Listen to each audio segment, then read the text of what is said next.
بسم اللہ الرحمن الرحیم۔ السلام علیکم ورحمۃ اللہ وبرکاتہ۔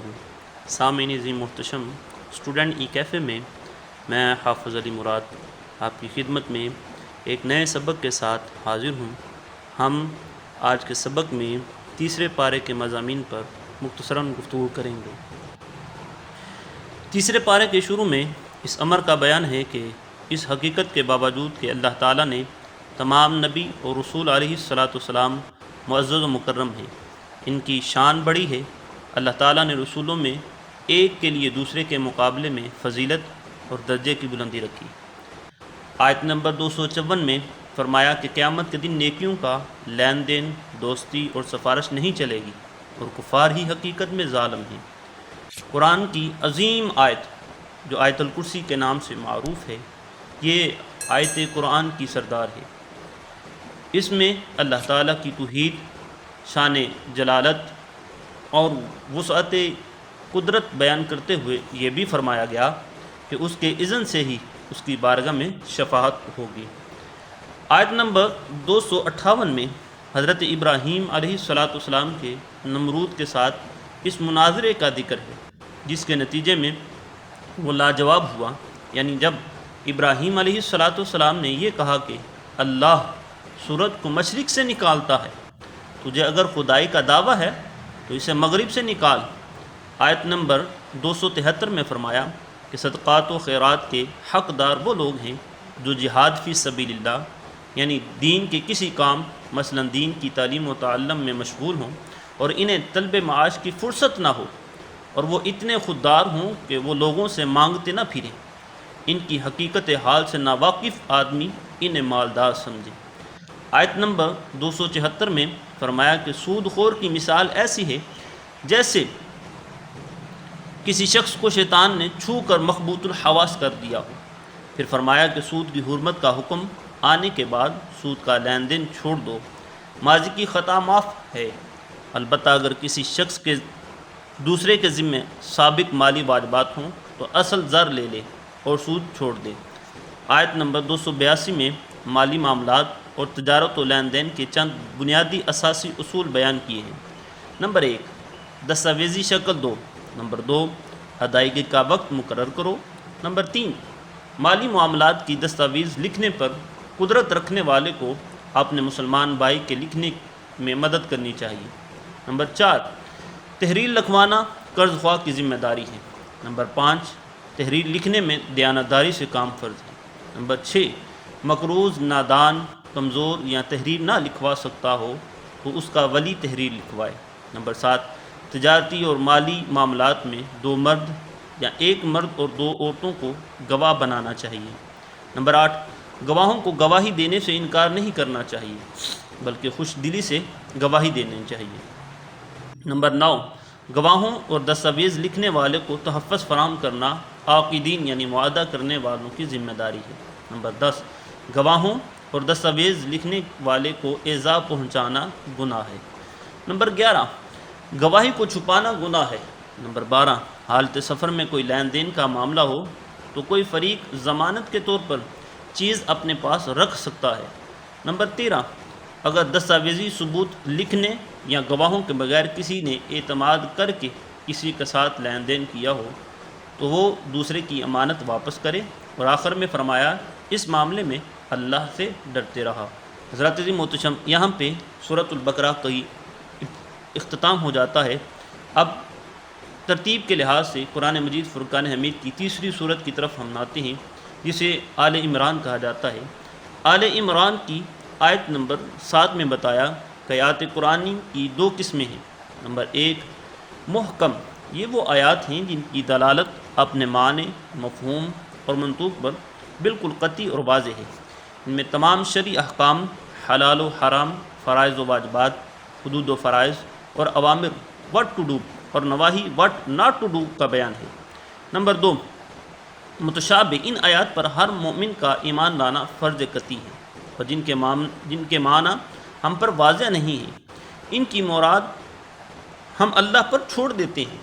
اللہ تعالیٰ نے فرمایا جن کے دلوں میں کجی ہے وہ فتنہ جوئی اور متشابہات کا محمل یعنی توجیہ اور مراد نکالنے کے لیے کنایات کے در پہ رہتے ہیں، حالانکہ متشابہ آیات کا قطعی اور آخری معنی اللہ تعالیٰ ہی جانتا ہے۔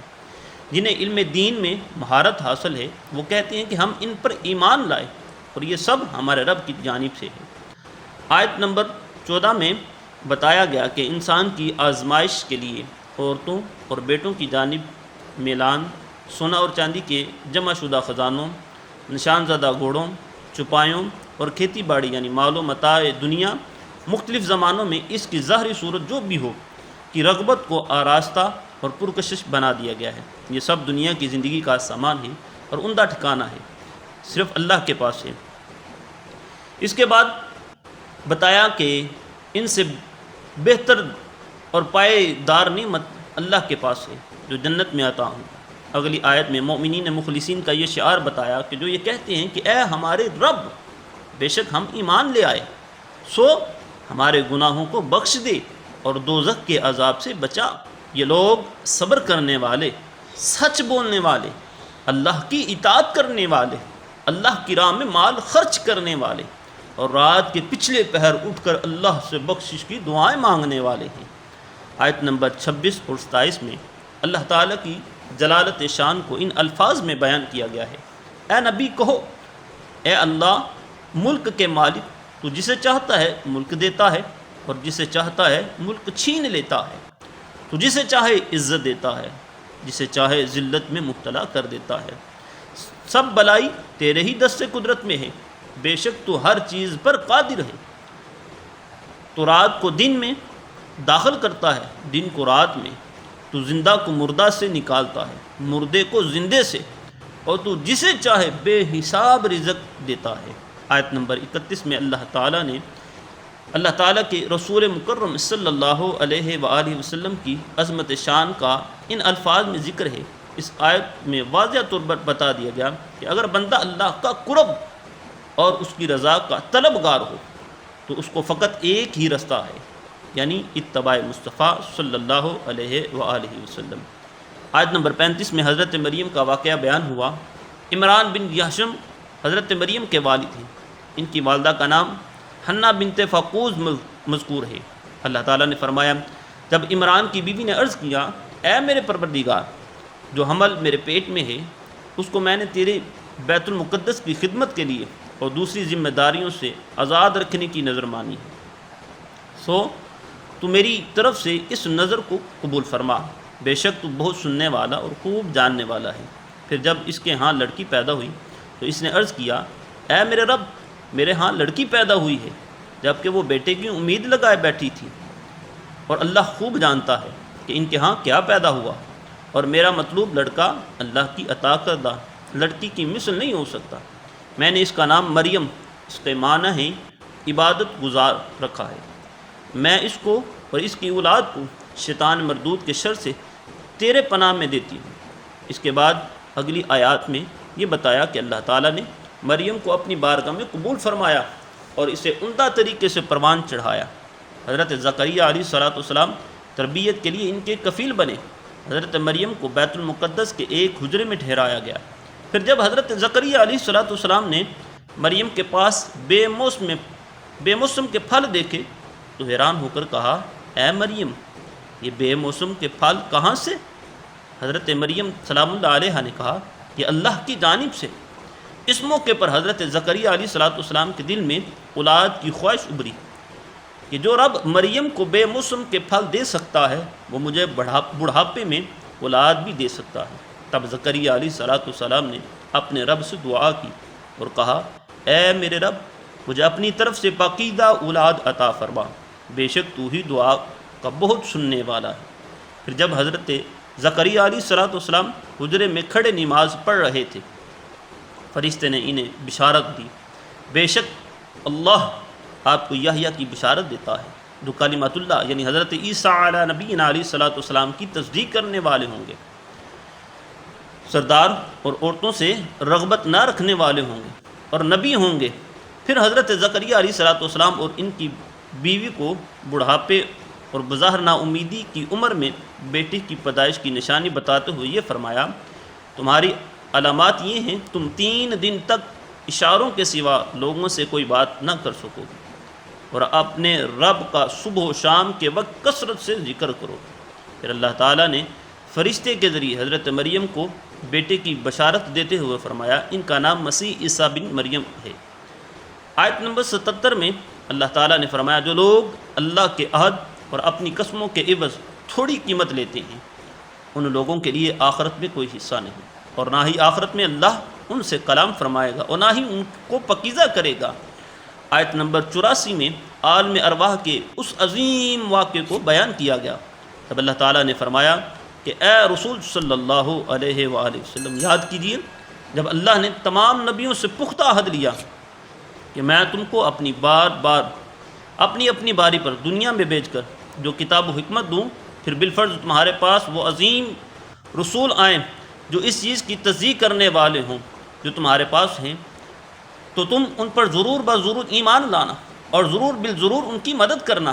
اللہ تعالیٰ نے فرمایا کیا تم نے اقرار کر لیا اور میرے اس باری عہد کو قبول کر لیا؟ انہوں نے کہا ہم نے اقرار کیا۔ تو اللہ تعالیٰ نے فرمایا پس گواہ رہنا، تم اس پر گواہ رہنا اور میں بھی تمہارے ساتھ گواہوں میں سے ہوں۔ اس میثاق سے معلوم ہوا ختم رسول پر ایمان اور آپ کی نصرت و حمایت کا ہر نبی پابند تھا۔ اس پارے کے آخری آیت میں یہ بیان فرمایا کہ دین اسلام ایک تسلسل کا نام ہے جو حضرت آدم علیہ السلام سے ختم المرسلین تک چلا آ رہا ہے، اسی دین کی طرف بلایا جا رہا ہے۔ آیت نمبر 86 تا 88 میں اللہ تعالیٰ نے ایمان لانے کے بعد کفر کرنے والوں کی سزا، اس پر عذاب اور عذاب میں تخفیف نہ ہونے اور کسی طرح کی مہلت نہ دیے جانے کا بیان ہے۔ بعد کی آیت میں جہاں توبہ کرنے والوں کی بخشش کا بیان ہے، وہیں کفر پر ڈٹے رہنے والے اور حالت کفر میں مرنے والوں کی گمراہی کے ساتھ ان کے ہمیشہ ہمیشہ توبہ قبول نہ کیے جانے کا بیان ہے۔ اگر وہ پہاڑ برابر بھی سونا فدیے میں دے دیں تو قبول نہ کیا جائے گا۔ سامعین عزیز محتشم، آج کے سبق کا اختتام ہوتا ہے۔ کل انشاءاللہ العزیز ایک نئے سبق کے ساتھ آپ کی خدمت میں حاضر ہوں گے۔ والسلام علیکم ورحمۃ اللہ وبرکاتہ۔